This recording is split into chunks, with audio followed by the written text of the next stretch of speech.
前日咧行過呢個 M Quartier 啫，就發現咗呢一間新嘅鋪頭係好得意噶，可以咧自己去設計一對拖鞋。除咗個底色同鞋帶可以設計之外呢，仲有好多唔同嘅配飾可以擺上對鞋度嘅。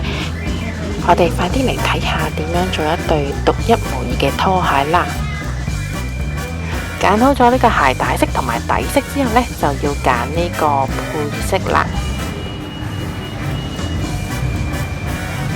呢個都靚，呢個對鞋都好靚啊！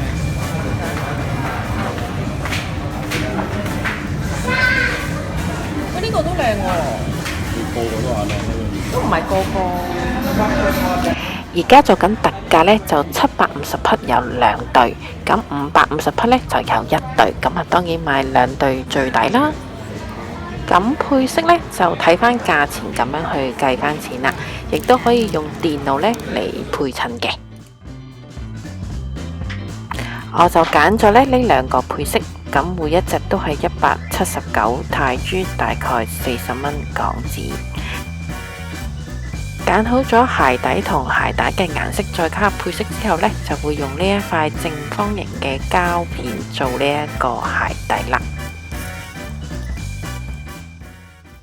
揀好咗咩 size 顏色之後呢，職員就會將呢塊膠板放入去呢部機度，然後一對鞋嘅形狀就出咗嚟啦。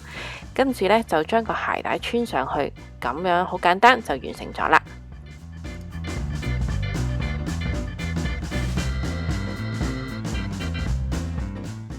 然後呢，就話俾職員聽，你想將個配飾點樣擺法，擺邊個位置，咁佢就會好細心幫你釘上去噶啦。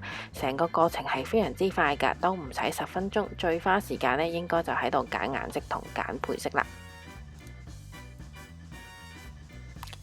仲有一個鎖匙扣仔送返，再加個鞋帶，係唔係好想買呢？